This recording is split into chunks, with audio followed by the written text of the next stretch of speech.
Do you want to start a thriving real estate career but don't know where and how to start? Do you want to become a successful realtor or investor but lack the required knowledge and skills? Gear yourself up with the best and actionable advice here on the Real Estate Rundown. Tune in as Shannon Robnett talks with industry veterans about all kinds of asset classes, market trends, challenges, management techniques, and success stories. Listen to informative discussions with valuable tips that will serve as the foundation for your incredible real estate venture. Now, here's your host, Shannon Robnett.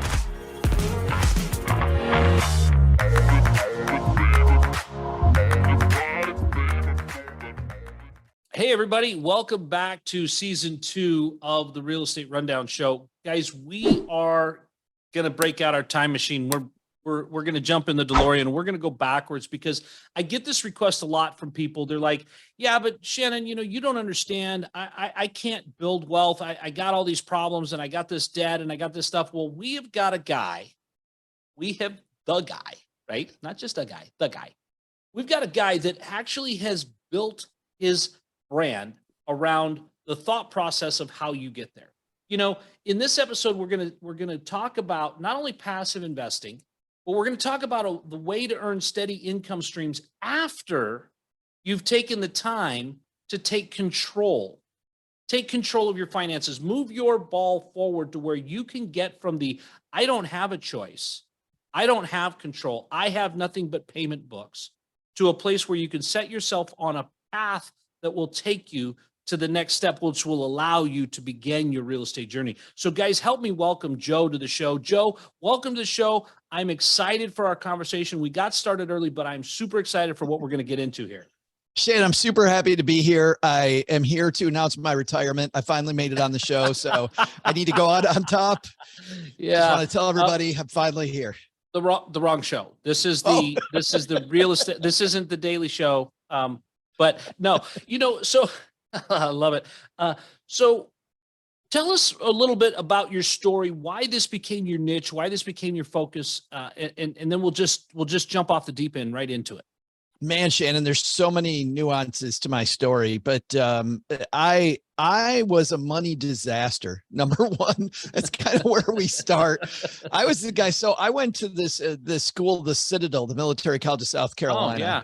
Yeah. And a bunch of slackers over there, right? Oh yeah. Nobody doing anything. Yeah. But this is before email. So this is old guy story time. But I walk into the Mark Clark Hall, maybe my first, which is the student union, the first week of school. And there's this line out the door, right, of people that are, and I don't remember if it was for a stadium blanket or a beach towel or what it was, but it's a line of people waiting to get into debt. And by the way, imagine if there was a line, Shannon, of people that were trying as hard as they could to get rich, building a real estate empire. Like if they had that line versus the number of people that are just hoping to get an American Express credit card, which is. Well, yeah, but you get a free pizza with that. See, if you're building a real estate empire, there's no free pizza. There's no free lunch, right? Everybody's out to eat your lunch, right? It is so wild to me that we just all stand in line. And of course I see how long the line is. And by the way, this all began even earlier because my parents didn't really talk about money. Like most parents didn't talk about money. If mom and dad were talking about money, my sister, my brother, and I, we had to leave the room. So I get in this line. I very honestly tell them I have no income. I have no assets. And I really want an American Express card. You know exactly what happened, man. About 2 weeks later, I get this cool green card member since. I go with my friends the first day we have leave to this North Charleston Mall. And we go to this high-end restaurant. You might have heard of it before. It's called Ruby Tuesday. Huge, amazing. They had a salad bar. Like it was incredible. And at the end of lunch, just because I wanted to be everybody's buddy, I wanted to make friends, I waved that card and I said, I got it. This is on me. And of course, everybody loved me. I bought lunch. Then I go down to the other end of the mall like a magnet to the most expensive store, Nordstrom. And I buy this sweater. It's 1987. And I buy this sweater that is Duran Duran awesome. It is like this purple with I'm this. laughing because I have one still. I have it in the other room. I should have brought it so you can see it, but because I don't remember what an idiot I was.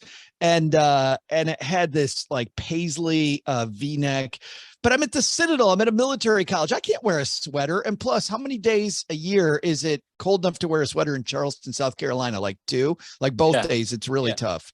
Yeah. So I buy this stuff, and being before email, I don't think to check my I don't even think I'm going to have a balance, Shannon. I'm like, hey, you know what? Everything is going to be honky dory. And I walk to get my mail every day. You never got mail. You were always excited to get mail, not like today where it's a bunch of junk in the mailbox. If there's something in your mailbox, you're pretty excited. So I go to Mark Clark Hall again. I check my mailbox and there's a letter for me like 3 weeks later, like unbelievable. I open it up. It's from American Express. I'm thinking they want to thank me. They're like, thank you, Joe. Hey, brother, we did this together. You took your friends out, used our card. Good for you. That's great. Now they wanted money. And I frankly had never thought about that until that time. And immediately, obviously, I did what any smart person would do. I called my mom and I said, Mom, we got a problem. And Mom said, no, we don't have anything. You've got a problem. Yeah. And so my credit was wrecked. I spent the whole summer by the way, paying off a collection agency, to the tune of what it ended up being maybe $200 worth of debt that had turned into $400 in a hurry. Right. So making my $400 back. Inflation adjusted, that's $17,000. But anyway, that's right. And that's just in the last 8 months. Right. From the time we recorded this. But to make a short story really long, I was a financial disaster who became a financial advisor, and I was telling other people what to do with their money while I was still like, I kept touching the stove, Shannon, and I was not good with money, but I figured it out. Not only did I figure it out, I actually got really good with money. I became financially independent at age 40 when I sold my business. I sold my financial planning business, decided to become a high school teacher. While I was taking classes, I have done a bunch of marketing and media for American Express. So a bunch of financial planners hired me to write things for them, financial pieces to help them with their PR stuff. That turned into a blog turned into a podcast. Now the Stacking Benjamin Show is 11 years old. We focus on comedy because I believe we got to lower the temperature. We're at 52 million downloads of the show. We publish 3 days a week, part of the Westwood One radio network. So it's weird how I got here. You went from economic disaster. You went. The only thing that you didn't tell them was that you didn't have any assets, you didn't have any income, and you were the liability. So that's probably where they would have. That's probably where they would have bounced you at that point. So full disclosure, you went from getting an American Express to actually advising American Express. You went from not understanding how money works and why you want it and why you want to spend it on certain things, not that. And by the way, Joe, I do still have that, but mine is now a Duran Duran tank top.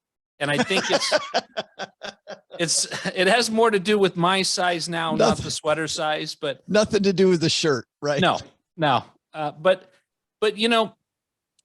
what, I mean, and I talk to a lot of people in my business, we tend to deal with people who have some money, right? I mean, I've got some of my investors in our syndications that have inheritance. We have some investors that have 401ks that they didn't realize that they could use because their employer's been putting it away for them.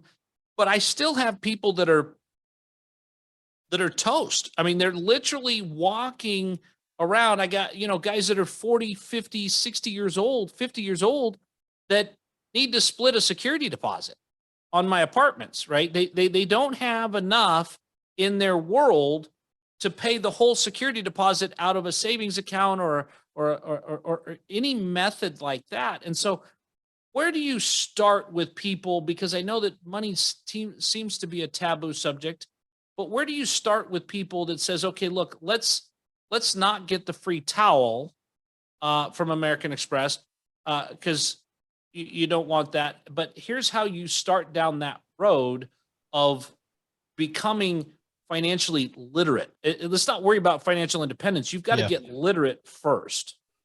No, great point, Shannon.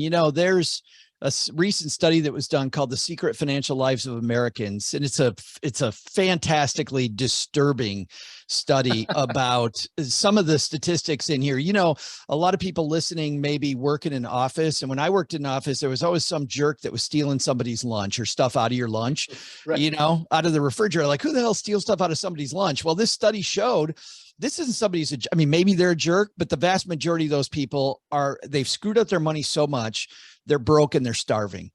And because they're starving, they have to steal other people's lunches. The number of people that reported that they would have sex for money if given the opportunity is another one. The people dumpster dove, but the biggest one of all, and the reason why I'm so into the fact that we need to keep this light and fun is because the biggest statistic in here, Shannon, was that of 330 million people in the United States, nearly half of us say we've cried about our money. Right? Nearly half of us have cried. And you think, by the way, to your point earlier about most people listening have some money, right? They've done a good job. They've done at least a decent job of saving to be somebody that knows you, works with you. Well, you know what? Of people making $200,000 a year or more, nearly half of those people say they've cried about money, like a minuscule amount less than people living paycheck to paycheck. So clearly we have this problem in America where our goals are going one way, our values are going one way, and our money's going a whole different direction. Right. And for me, where I had to start, because I got to that point, I was actually leaving a meeting where I had been counseling some clients, and I am going down this ugly, this horrible part of town, and I run out of gas. And I realized that I have no money left. Not only do I have no money left, I have no resources. I have no credit. I borrowed money from all of my friends. I borrowed money from so many people. By the way, the reason I'm in this rusted out minivan that I'm driving at this time is because I came clean with a friend of mine about getting a loan. Talk about guys having to split the security deposit. Listen to this. So I come clean to this friend of mine. I'm like, dude, my credit's horrible. It is just horrible, but my car is going to die. And I had these young twins. This is 1994. And I got these young kids at home. My wife's still in school. And I said, where am I going to go? Like, I can't get a car. He goes, dude, here's what you do. Go to any car lot in America, because these car dealers will give money to anybody.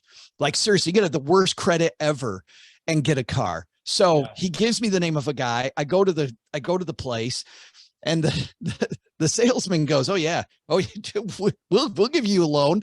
He walks back in his office with my social security number, comes out like 3 minutes later and goes, dude, your credit is horrible and I cannot give you a loan. Like, there is no way I can give you a loan. Yeah. So which is a long way of saying, here's where I had to start. I had to realize, number one, and this is what anybody in that situation has to remember. There's no shortcut. Like, I kept trying to tell people to build a foundation, Shannon. I didn't build a foundation. I kept looking for a shortcut. Even though I'm telling other people the right thing to do, I'm doing the wrong thing. Right. That's number one. Number two is you have to surround yourself with the right people. I had to change the game on what I was filling my head with. And I had to make sure that I had people in my corner that had walked the walk that I really wanted to walk. Yeah. And so I couldn't afford to take people to breakfast or to lunch. So I would take them out for breakfast, but I just have a cup of coffee. I'd say, hey, let's go out and we'll have some coffee. Well, that's better than raiding the fridge at work and taking somebody else's lunch to them. You know, I mean, that's right. and people would do it, by the way. You know, I mean, smart people want to give back, I found, and I feel so much gratitude. Not only that I had that experience and I had that wake up call, I feel so much gratitude, but I also feel a lot of gratitude that smart people went, no, I will share with you the secret. And guess what the secret was? There's no secret. There's no secret. There is no secret. Yeah. And what's funny is when I stopped looking for shortcuts, I built that foundation in a hurry. You know, the first thing that I did was I ignored my creditors. I ignored these people that called me every day begging for money. I was already screwed. So I had to forget about them. I built an emergency fund, number one. Number two is I started living an all cash lifestyle. Now I'll tell you today, I do not live an all cash lifestyle. Right. I live a lifestyle where I play credit card reward point games. Yep. I use leverage. but I had to get a healthy respect for money before I got there. Right. I had to realize the value of a dollar and how much interest against you can screw you blind, just completely blind. Well, and here's the thing, let's talk about this for a minute. So from my perspective, we have investments that are doing, somewhere between a 6 and a 9% cash on cash that are doing a 16 to a 25% IRR, right? So over 5 years, we're getting a 25% return. That means that if you're playing the game the way that most of America plays the game, where you pay 30% in taxes, you pay 22% on your credit cards, and you're carrying a $10,000 balance or a $25,000 balance, right? You have, at the end of that $75,000 annual income, you've only got $40,000 to live on by the time you make those two payments that are non-negotiable, right? You cannot negotiate with the credit card company for a cheaper payment. What you get is the grace period to pay it. You cannot negotiate with the IRS about what your taxes are going to be if you don't do the certain things that they're asking you to do. So at the end of the day, if you're looking to invest with someone like me and you're not taking care of that kind of thing, by the time you eliminate your credit card debt and get your tax bills in line and deal with things like that, you're already making more than I'm going to make you, right? You're saving 30% by not paying the IRS, and you're saving another 20% by not paying your credit card interest. Yeah. So really, at the end of the day, when people get a hold of this fundamental thought process and can live that cash lifestyle, can borrow smart money when smart money returns money to them with friends, rather than live on the credit card because we want Gucci shoes or we want to drive that car to impress everybody else, that the minute you don't have the car, they don't care, right? And here you are switching that mentality, that mindset, to the people that want to help you, not want to use you. What a difference that makes in someone's life. So you went from totally toasted credit, wrecked, wife, 2 kids, and a sweet ride. Right. I mean, man, I know you're good at sales because you talked some woman into marrying you. I know, right? You must not have talked about finances before marriage, because if she'd have known your credit score, that would have been a deal changer, right? I mean, you take my age, you divide by 3. But she's a very smart woman, but I don't know what happened that day. I have no idea what happened that day. Everybody has a bad day, and you happen to be there. That's where luck kicks in. But here you are, you're turning that around. You're going to that cash life. What kind of, nobody wants to do this. Nobody wants to have to clean it up. But how long did that take to get it turned, to get it to stop bleeding, to get the tourniquet on it, and to get it turned so that now, okay, I have my emergency fund. I'm headed in the Dave Ramsey direction. I'm getting my crap paid for. I'm getting a handle on the unseen part of my life. Way faster than I thought. Way faster than I thought. 2.5 years. Way faster than I thought. I was, it blew me away. So it took you what, 12 years to wreck it? Yeah. Is that about right? Yeah. And 2.5 years to fix it. Yeah. It was amazing. But you know what? Very honestly, it took 2.5 years, but it really took a second is what it took. Right. Because from the point that I actually made the decision that I was going to change, everything changed. Like everything changed. The second that I realized that I was in control and I could flex that.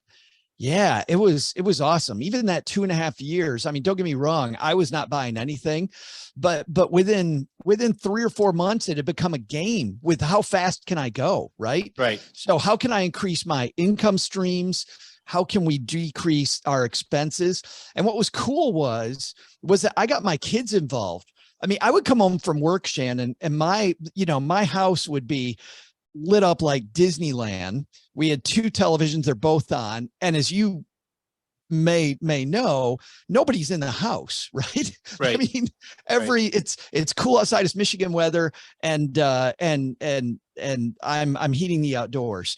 And so I realized, as an example, I mean, this is one little example. I could complain about that like I did over and over and over, or I could turn into a game for my young kids that were at this point about 5. And we would have so much fun with playing this utility game where it became a game to see every month when the utility bill came, again, pre-internet. So when that utility bill came, everybody got really excited because we played a limbo game of how low can it go. And we would, by the way, there was no prize because we couldn't afford a prize. Right. It was just the prize was we were working together. I remember I'm watching some. So there's where you were wearing that Duran Duran sweater. That's right. Exactly. You That's finally where had the it came. place. And I can see your kids running around in their snowsuits in September, right? You know, because the heat hasn't been on, and your wife going through the house looking like Ebenezer Scrooge's daughter because she's got the candle, you know. Is it the third snowfall yet? I told you, no heater till the third snowfall. Come on. Yeah, get with it. No, but I remember I left a room one day and I was watching my Detroit Lions lose on Sunday, like they still do. And I walk out to get a glass of water. I come back, my daughter's turned off the TV. She's like, Dad, when you leave the room, you got to turn off the TV. I'm like, yeah, but I'm coming right back. Yeah. I mean, now instead of me complaining, my family's on me, which was really cool. So, but anyway, my point is that we turned the whole thing. It went from woe is me to this is a game and we're all together in it and we can have some fun with this in a hurry. And that was pretty powerful. But 2.5 years into this, we were rocking. And within 10 years, I was doing very well financially. So, you know, when you think about it, and we talked about this a little bit earlier, you know, so this time frame that you're talking about is, you know, mid 90s, right? When this transformation is happening in your life. You know, and I remember, you know, when I first got started in life was about that time. I graduated from high school in 1991. And you had things that you bought, right? You didn't have a lot of the things that we have now, like this payment, right? Or the Amazon Prime payment or the Spotify payment or the, you know, the 27 different apps that you have that are $2.95 a piece.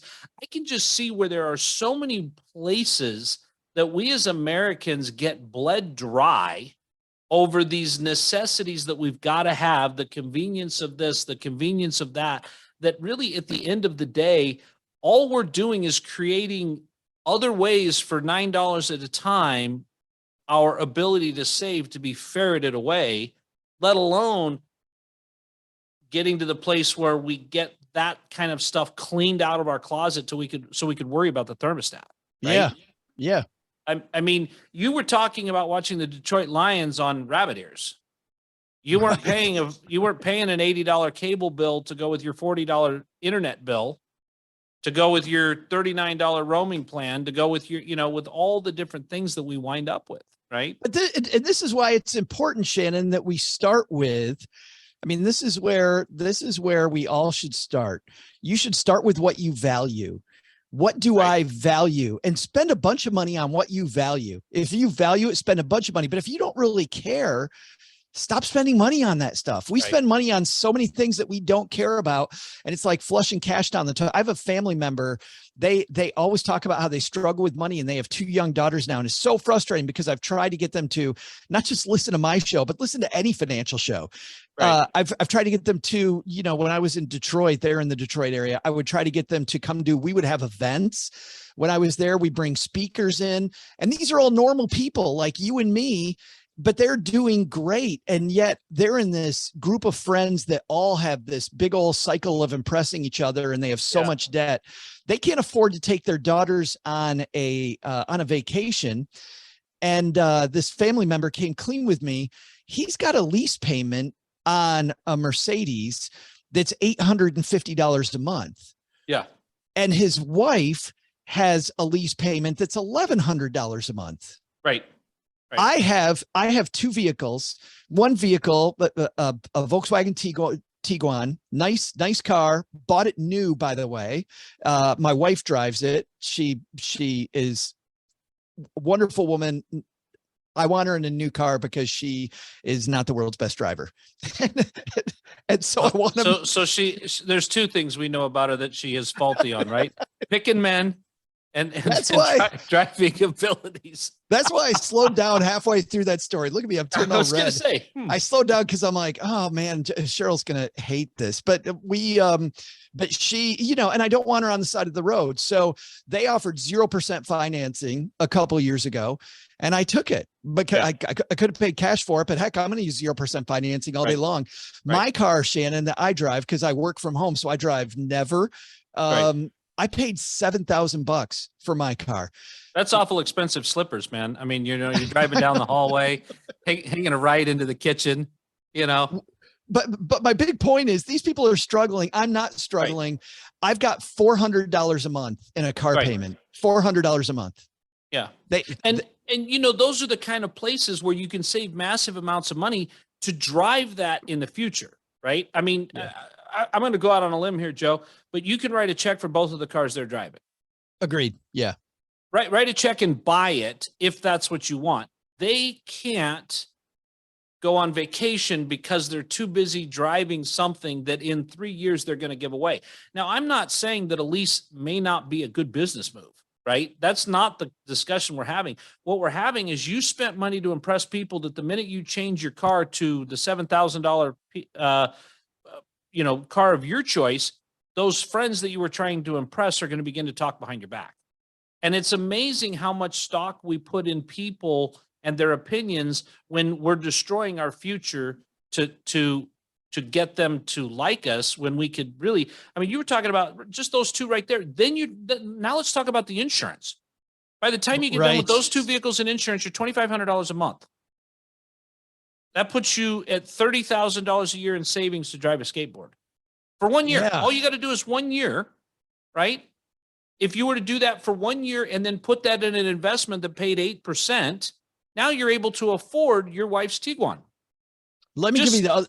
Let me give simple. Yeah, no, it's totally simple. By the way, Shannon, if you ask them, which I haven't done, but if I'd asked them what was more important, taking their daughters on a nice vacation or those cars, you and I both know what they'd say.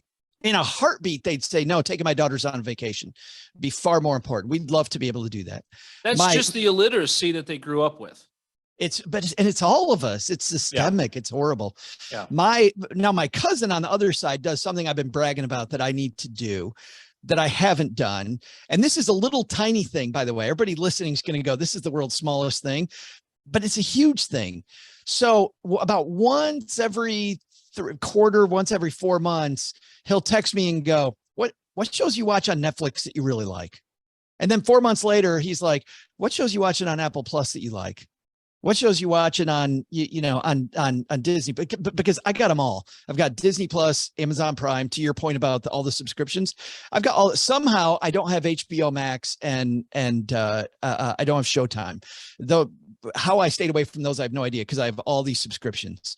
And yet I thought I was really. Google just picked up on that, and it will be in your browser in moments. Don't worry about it. Over and over and over and over. Yeah, don't worry about it. So I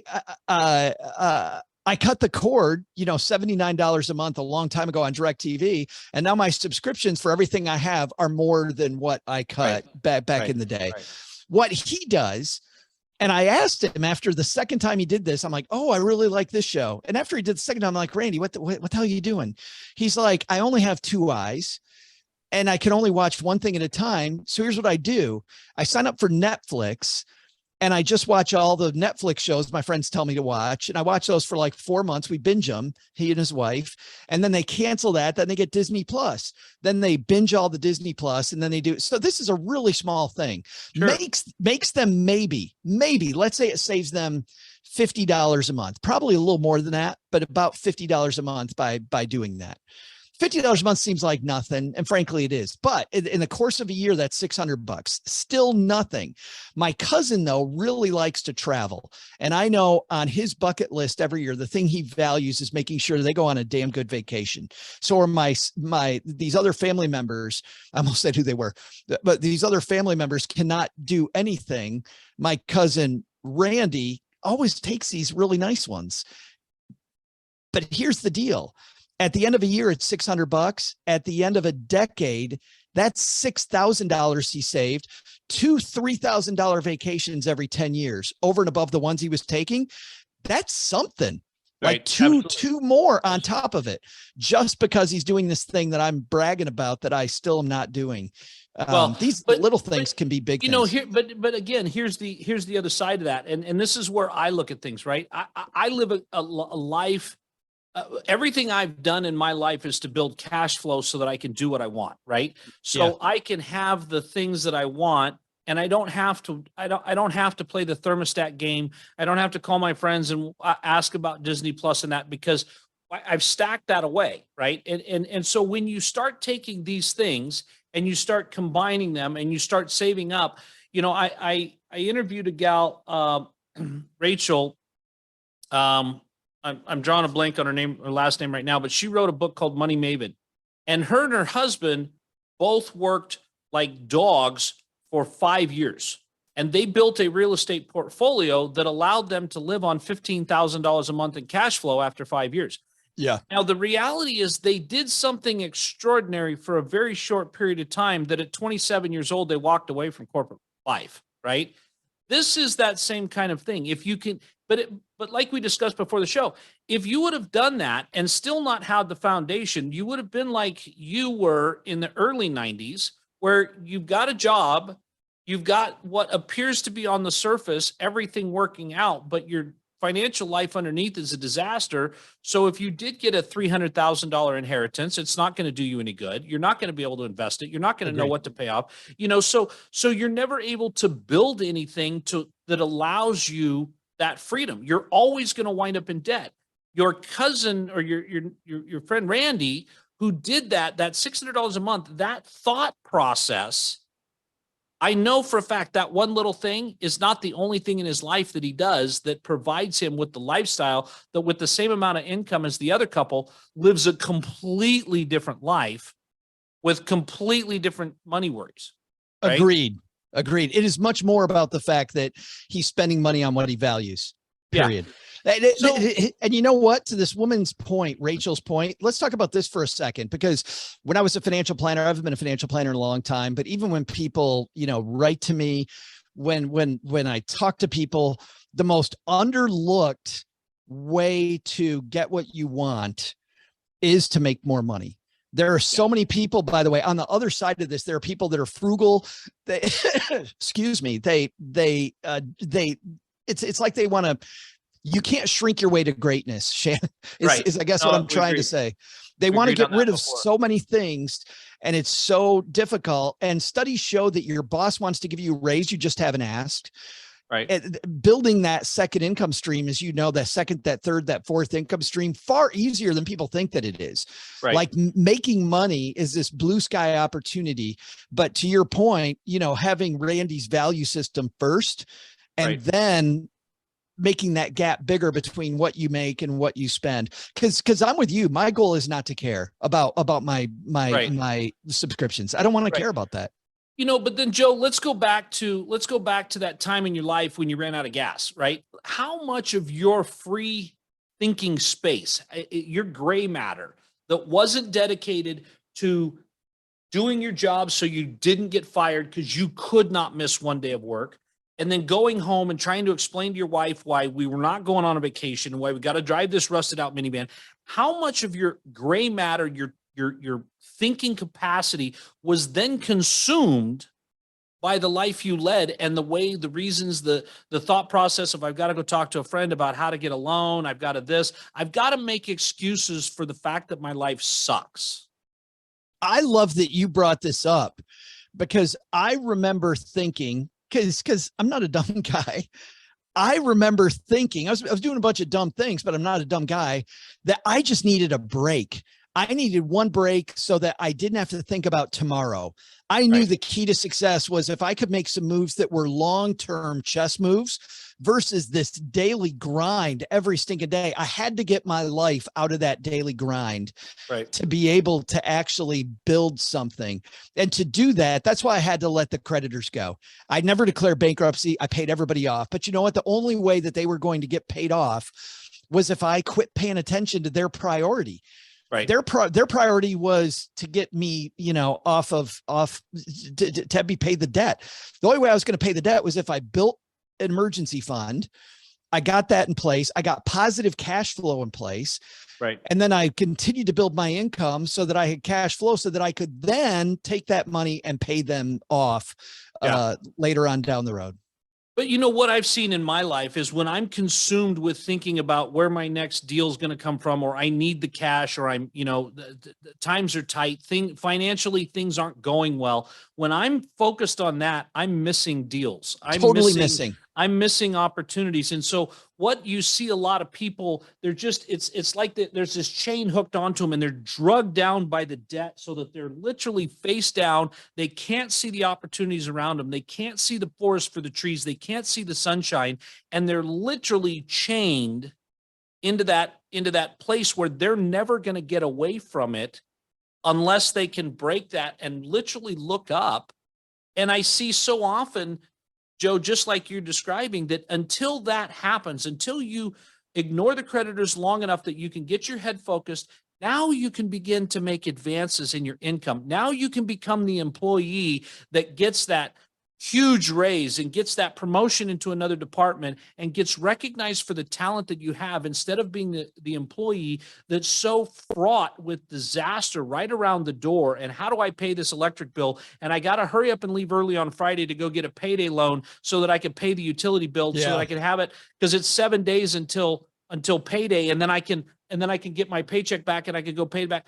I mean, I've watched my employees do that. And I can tell you which ones they are, because they're the ones that are smashing their thumbs with hammers. They're the ones that are backing equipment into buildings. They're the ones that are doing the things that don't get them the raises, that don't get them promoted, that they can't catch a break because they've broken their own vision. Yeah, no, it's funny you say that, because I was in this space where I could see that. My head was down and I was consistently getting bashed in the head with my own stupidity, having to make up for all the problems, that I had caused myself. But being a financial planner and watching what my clients were doing, well, at the same time, I'm messing stuff up. It was just surreal, because I'm seeing all the deals then, Shannon. I'm seeing them all. Right. I'm helping people put their money in all these cool deals, and I'm going home every day and I'm doing none of them. Right. So we understand that a foundation, we understand that paying attention, being in a positive cash flow situation, you're making $2,000 a month, you're getting home with $1,700 after Uncle Sam takes his portion that you were agreed to with your partnership, and then living on $1,500 or $1,200. And then beginning to advance that. One of the things that a lot of people go to is, there's a couple of really popular people out there, Dave Ramsey being one of them, that says, hey, live a debt-free life, right? And you and I talked about this a little bit. It's great to be financially free. But to you, does financially free mean debt-free? No. And the reason for that is that you've got, if you start off with what you value and the way there, responsible use of debt is just a function of building your net worth statement. It's just a function of it. Now, taking out a little, like, the being an old guy again, the Popeyes, I will gladly pay you Tuesday. Remember this guy? Yeah. I'll gladly pay you Tuesday for a hamburger today. Well, how's he going to pay me Tuesday? Like, if you have no idea how the hell he's going to pay Tuesday, and that was me, I'm borrowing money from everybody. I got no idea. So if you're taking out debt and there's no repayment schedule in place, you're really messing up. But if we look at any company in America, this is what frustrated me when I was a financial planner. Any company in America has a CFO, and that CFO's job is to go to the bank and go, Shannon, if you're the bank, Shannon, what are the best terms you can give me? What are the best terms you can give me? And then sit down with these terms and create a debt strategy, a debt payoff strategy that makes sense for that company. And then a lot of these same people, by the way, will then go home and they'll make all these emotional decisions at home while they're structuring things at work. So I would see all these people that had debt, but had no debt strategy. And debt strategy is a huge thing. As an example, if I take out a 30-year mortgage on a property, take out a 30-year mortgage, I don't have to repay that in 30 years. Like I would see people that would take out like a 10-year or a 15-year loan. I'd say, why'd you take out a 15-year loan? And they go, well, I don't want to have a loan for 30 years. Well, you could take a 30-year. Right. You could pay extra if you wanted to. Give yourself the optionality. You could pay it off in 8. You could pay it off in 6. You could pay it off in whatever, but I'm going to go to the bank and get the best terms I can possibly get. Right. And then I'm going to have a system to repay however it suits me best. Yeah. So having debt on the books, if you have a debt strategy, can be a powerful thing. It can be a powerful thing. And that's where, when you look at, this is back to your cash flow statement, right? If you're having a positive cash flow situation, and this is where I see a lot of people, right? They go out and they feel like their home is an asset, right? Your home is really a liability because you're the one that has to pay it. And then we see people go, well, I have equity in my house, so I'm going to buy a bigger house, and then I'm going to get a bigger house. And the next thing, you're living in a McMansion and you've got a $12,000 a month payment. Meanwhile, you are creating equity there. Whereas if you still had your original house and a $2,000 payment and had used that debt in a way that it allowed you to buy 4 single family homes that now somebody else was paying on, now you're letting 5 mortgages be paid by 5 people, 4 of them not you. Now you're creating wealth on your balance sheet with your house and the 4 other houses that somebody else is choosing to pay you for. This is the kind of debt strategy that we work with people all the time on in creating, but it's created because there's cash flow. Back to your very first principle of build the cash flow, that what you have coming in is more than what you have going out. That's that repayment strategy, and that's what's really going to build you wealth. Can I light a fire on this thing? Do it, man. Do it. There's going to be people that are going to hate me for what I say next. I love my house. I love my house. I love owning a house. I went through a time when I thought I was going to be a nomad, and Cheryl and I were living in different places. I realized I like having a house. I like having a place to hang my hat. My house is the worst investment that I have. Because it generates zero. It generates nothing. Right. My son is 27 years old, and he already has 15 rental properties at 27 years old. Right. He still rents, Shannon. He rents his house because he understands the place that he lives is not a great investment. Well, I mean, your son at 27 years old, he has 15 rental houses. And we're just going to throw some numbers out here because I like numbers, right? We're going to say that each one is worth $100,000 because I want easy. They're investment properties, so he's had to put 20% down if he didn't want to have mortgage insurance. If he would have bought one house for himself, he would have sucked up $20,000. Right. Instead, he put that in a house that somebody else is paying for, that now however he got that $20,000, that cash flow of his own life, he's now putting away in the next 3 years. He's now putting away, we're going to say, another $20,000. Plus the guy that rented the first house is giving him an additional $200 a month toward that $20,000. I did this one time with a spreadsheet for a friend of mine, and how many houses you could buy in 10 years. And if you started with just one, right? And the spreadsheet worked out that in year 10, you were buying 31 houses. Yeah. 31 houses. Because if you were not touching the money and you put $700 a month away to get to number 1, and you kept doing the $700 a month, that meant that in year 10, you were buying 31 more.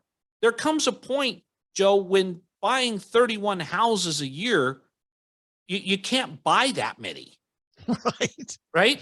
I mean, you don't have the time to do all the due diligence. Listing appointment, right? I mean, that's one house every 10 days, really.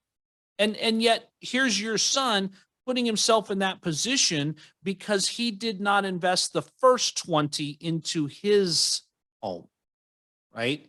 Into that Trans Am or whatever it was he wanted, that car. Now, by the time the guy's 35, he's not going to be asking what car fits his budget. He's going to be asking what car fits his lifestyle because he's put those foundations first. And I love that because there's been a huge, I would say it's probably the biggest rift in our marriage between my wife and I is home ownership. right? Now, having a place to hang your hat and renting, that's they can be synonymous. You can rent somebody else's house, but where we develop and we do, currently we've got about $100 million worth of construction development going on, and we rent. We rent because I live by that exact same principle that I'm going to put my money out there making 30% a year, 40% a year, rather than tie it up in a house that's doing 8, 9, 10, right? I mean, the math doesn't make sense. Pick where you want to live, but don't get that confused in your head. And a lot of people, they do that. They get confused in their head where it doesn't make sense, right? But they do. Joe, this has been an awesome conversation, and you and I could go on for quite some time with this. I could tell. But let's just recap. Let's just recap real quick. Give me the top 4 things, somebody that's in the deepest, darkest hole. What are the 4 things they need to do to turn from being a despondent person who is consumed by it to somebody that is moving forward and is building a financially free lifestyle? What are the 4 things? Number 1, shut off everybody else and know that you're the one in charge. You are purely in charge. That doesn't mean your wife. That just means yes. Let's clarify. Yeah, and I wouldn't say that out loud. I would say, no, honey, you're in charge. Right, However, right. Yes. Number 2 is build that foundation, meaning you have to have the emergency fund. It doesn't make sense, by the way, to not pay the debt. This is the only place, Shannon, where the numbers don't seem to make sense. Why am I putting money in something that earns 0 so that instead of paying these interest rates at 25, 30, because if you're constantly paying this interest, you're just going to keep digging holes every time. You have to create that safe space. Yeah. Your muffler's dragging behind your car. Your dishwasher's broken. You got to go back to debt. So number 3 is actually initially get some respect for cash, live a cash lifestyle. Right. And then number 4, as you've decided what's important to you, lock down that budget, earn more money, and build a bigger gulf between what you earn and what you pay. Realize that you're the chief financial officer, and build your house based on the way that a company would instead of the emotional way that most of us do. And Joe, this is all I'm gonna let the cat out of the bag too. You've got a book that goes into depth on this. You do. I didn't know if you knew this, but I'm gonna let people know about the book. But you go into more depth on this, and you really get into detail on that, and it's really a great place for them to really go to. Tell us about your book real quick.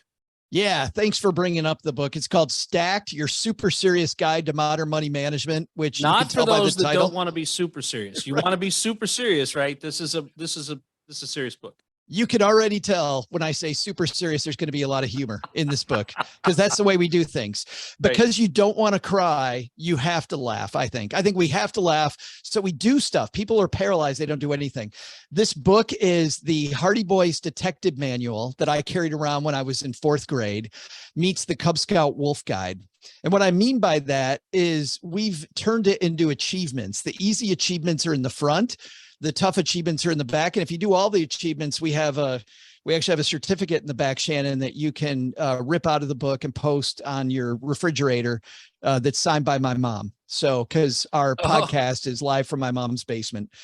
I also have at the end of every chapter, we have a pro in this area, an interview from our podcast that is, 1,300 episodes that we talked to. So Jean Chatzky from the Today Show, we talked to her about beginning with your values. Tiffany Aliche, the Budgetnista, talks about getting your budget in order.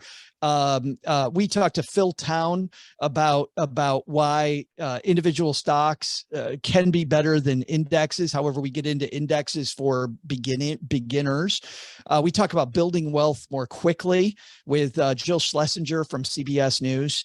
So we've got a great lineup of people. It's not just what I think, it's backed up by a lot of other people. By the way, the editor of this book, this is a Penguin Random House, it's Avery imprint, is the same editor as James Clear, Atomic Habits. Okay. If you're familiar with Atomic Habits, James Clear, you're familiar with that, which, by the way, that is a flex on my part, Shannon, saying that.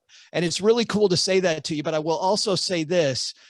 when you go into a room with Nina and the rest of the team at Avery about your book, and they have also dealt with James Clear, you feel like the stepbrother that can't do anything right comparatively. Don't touch my drums. Every conversation is, oh, James is, Dave, I told you what James did that's incredibly awesome. Right. James is so great. I'm like, we're pretty good too, but it's stacked. Yeah. Your Super Serious Guide to Modern Money Management. So guys, if you want to know more, definitely grab the book. It's on Amazon. And if you want to figure out where all of this crazy great information that Joe's spouting and tap into him on where he's at with his journey and how he's helping other people, you've got to tune into his podcast. Where is your podcast and where can people find you? It's called Stacking Benjamins, wherever you listen to find your podcasts, like Shannon's podcast. Just put in Stacking Benjamins. It's every Monday, Wednesday, Friday. We are not going to preach at you. I think people already know that. I've beaten that drum a lot. It is money surround sound. We call it the greatest money show on earth, Shannon, because it is a circus. It is a circus. Well, I can see who the ringmaster is. So thank you, Joe, for being on the Real Estate Rundown. This has been a delightful episode, guys. As you can tell, Joe doesn't take it too seriously. I don't either. But we want to tell you thank you. We want to appreciate you guys for tuning in. The Real Estate Rundown. Don't forget to like, share, subscribe. Go check out Joe's show. Come back to the Real Estate Rundown. And we would love it if you would leave us a review. We'd love to get your feedback. If you'd like to connect with me on other issues and talk about what we can do to help you once you've got that foundation, shoot me an email at connect@shannonrobnet.com. We'd love to have the further conversations with you. And again, Joe, thanks so much for being on the show. Dude, thanks a ton. This was great. That's a wrap for today's episode of the Real Estate Rundown. Let these newfound strategies pave the way to start a successful career or a profound rebranding. If you loved everything you have heard, listen to more conversations at www.shannonrobnet.com. And be sure to leave a rating, share it with your friends, and subscribe. Until the next episode.